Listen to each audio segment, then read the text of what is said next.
Gue tahu ini kedengarannya gila, tapi sumpah, ini kejadian nyata.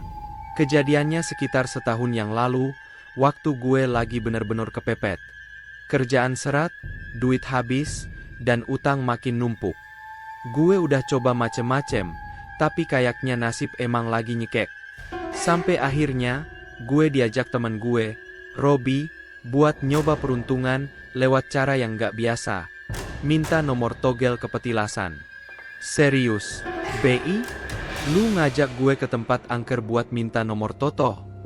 Robi cuma nyengir, yang penting hasil bro. Udah banyak yang bilang kalau petilasan Mbah Jambrong itu manjur. Tapi ya, harus kuat nyalinya. Jadi malam itu, sekitar jam 11, kita berangkat naik motor ke sebuah dusun kecil di pinggiran kota. Lokasinya agak tersembunyi, ngelewatin kebun singkong dan jalan tanah yang becek. Gue nggak bohong, suasananya makin lama makin nggak enak. Udara tiba-tiba dingin, padahal nggak hujan. Bau dupa nyerang hidung, padahal kita belum sampai mana-mana. Petilasannya di dekat pohon beringin tua itu, kata Robi sambil nunjuk ke arah gelap. Gue nengok, dan bener aja, ada pohon beringin gede banget berdiri sendirian di tengah tanah lapang. Di bawahnya ada batu besar yang dililit kain mori putih. Robi nyalain dupa dan ngebakar sesajen yang udah dia siapin. Kopi hitam, sebatang rokok kretek, dan nasi uduk lengkap sama ayam goreng. Anehnya, suara malam kayak mendadak lenyap. Nggak ada jangkrik, nggak ada angin. Cuma, hening. Dan mencekam. Robi mulai baca mantra yang dia dapat entah dari mana. Gue diam aja, sambil merinding. Tiba-tiba, bau anyir nusuk banget. Kayak bau bangkai campur tanah basah. Gue nengok ke kanan, terus ke kiri, dan di situ, di balik pohon pisang, gue lihat sesuatu. Pocong. Gue nggak bisa gerak. Tubuhnya tinggi, kain kafannya kotor dan robek-robek. Mukanya, oh gila, matanya kosong, bolong kayak lubang, dan senyumnya lebar sampai ke pipi. Dia cuma berdiri, nggak ngapain-ngapain. Tapi mata itu, kayak nembus ke dalam jiwa gue. Gue mau teriak, tapi suara gue hilang. Lidah gue keluh. Sementara Robi kayak nggak lihat apa-apa. Dia masih nyembah-nyembah di depan batu. Dan waktu gue mau kabur, gue denger suara berat berbisik. Kau mau nomor, atau nyawa? Suara itu, berat, serak, dan seakan bergaung langsung di dalam kepala gue. Kau mau nomor, atau nyawa? Gue nggak bisa jawab. Badan gue masih kaku. Jantung gue berdetak secepat detak jam rusak. Tapi entah kenapa, di tengah ketakutan itu, ada satu sisi gue yang tamak. Satu sisi yang bilang, udah, minta aja nomornya. Lu butuh duit. Cuma sekali ini. Dan entah kenapa, lidah gue bisa gerak. Nomor aja. Gue bisik lirih, nyaris nggak kedengeran bahkan buat diri gue sendiri. Pocong itu masih berdiri, nggak gerak sedikit pun, tapi senyumnya makin lebar. Kayak robekan luka yang ditarik paksa. Lalu dia mulai melayang. Bukan jalan, tapi melayang, mendekati gue dengan gerakan lambat tapi pasti. Kain kafannya menyeret tanah, dan tanah itu mulai retak kayak habis digali. Begitu dia berdiri tepat di depan gue, cuma beberapa sentimeter dari wajah gue, dia buka mulutnya.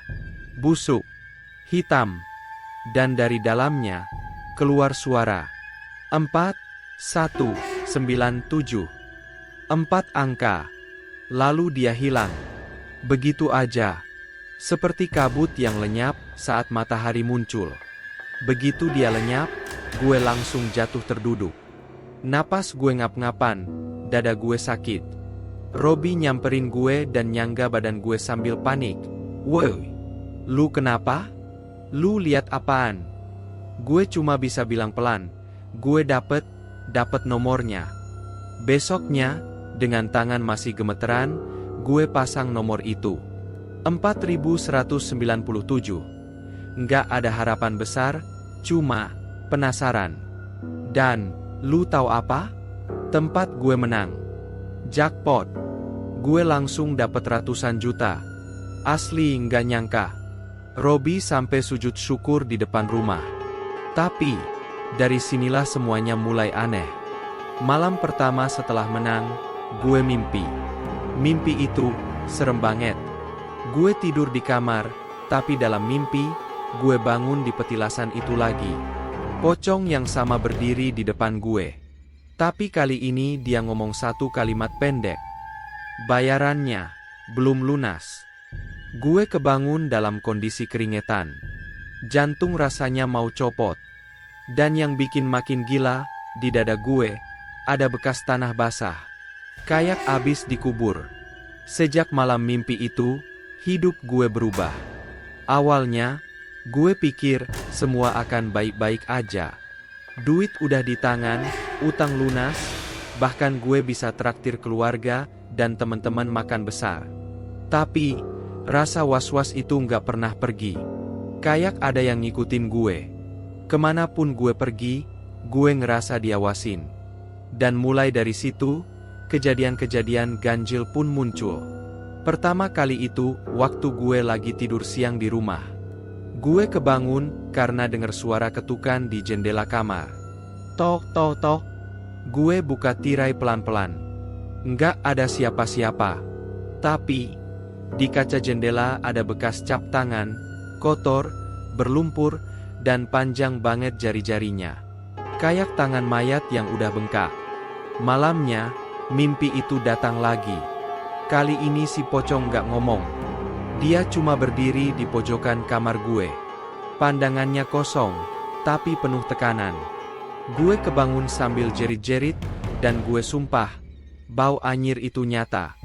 Seluruh kamar bau tanah kuburan. Besoknya, temen gue si Robby tiba-tiba nelpon tengah malam. Bro, lu ngalamin yang aneh-aneh juga nggak? Gue mimpiin pocong, bro. Dia bilang ikut lu. Gue langsung lemes. Jadi bukan cuma gue yang diteror. Dan teror itu makin gila. 2 hari setelah itu, Robby ketabrak truk. Mati di tempat. Kepalanya pecah, dan orang-orang bilang, anehnya truk itu kayak ditarik sendiri ke arah dia, padahal jalanan lurus dan sepi. Gue shock banget. Dan malam setelah pemakaman Robby, gue tidur dengan lampu nyala. Tapi jam 3 pagi gue kebangun, karena suara ketukan pintu depan. Tok, tok, tok. Pelan tapi teratur. Gue merangkak dari tempat tidur, ambil golok kecil dari lemari. Jantung gue deg-degan. Waktu gue buka pintu, nggak ada siapa-siapa. Tapi di teras rumah, ada sesuatu yang bikin bulu kuduk gue berdiri. Sebungkus nasi uduk lengkap dengan ayam goreng dan rokok kretek, persis sesajen waktu di petilasan. Dan di atasnya, secarik kertas kumal. Tulisannya, nomor berikutnya, atau nyawa berikutnya. Gue nggak tidur malam itu. Duduk di pojok kamar sambil megang golok, mata melotot ngadepin kegelapan. Tapi percuma. Bukan manusia yang gue hadapi. Besok paginya, gue mutusin satu hal gila. Balik ke petilasan Mbah Jambrong. Bukan buat minta nomor lagi. Tapi buat, ya gue juga nggak yakin. Mungkin buat minta maaf. Mungkin buat negosiasi. Atau mungkin, buat mati dengan tenang. Siang itu gue naik motor sendirian ke dusun sialan itu. Langit mendung, angin dingin nusuk sampai ke tulang. Setiap langkah ke arah pohon beringin, kaki gue makin berat. Udara di sekeliling makin pekat, kayak kabut, tapi padat. Hening, garing, dan gue tahu, dia nunggu gue. Sampai di petilasan, batu besar itu masih di situ. Tapi kain morinya sekarang berdarah. Kering, coklat kehitaman. Bau anyir langsung nyelekit pas gue deketin. Gue taruh sesajen lagi, nasi uduk, kopi hitam, rokok. Tapi kali ini gue tambahin, foto Robby. Gue nggak mau nomor, gue ngomong sendiri, nyaris bisik. Gue cuma mau lo berhenti ganggu gue. Robby udah cukup. Gue nyerah. Gue nunduk. Tapi nggak ada jawaban. Nggak ada suara. Gue kira semuanya udah selesai. Tapi waktu gue mau berbalik, gue lihat bayangan panjang di tanah. Bayangan seseorang yang berdiri di belakang gue. Padahal langit mendung, dan gue sendirian. Gue pelan-pelan noleh. Dan, ya Tuhan, pocong itu sekarang jauh lebih dekat. Mukanya udah setengah hancur, matanya bolong, mulutnya sobek. Tapi dia nangis. Serius. Dari lubang matanya keluar darah. Aku dikorbankan, katanya pelan. Aku dibakar hidup-hidup. Demi kekayaan dukunmu. Aku tidak pernah pergi.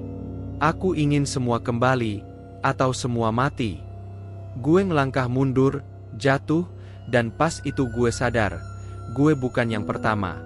Banyak orang udah datang ke petilasan ini. Banyak yang minta nomor. Banyak yang menang. Tapi nggak ada yang tahu, semua itu dibayar pakai darah. Dan sekarang, giliran gue.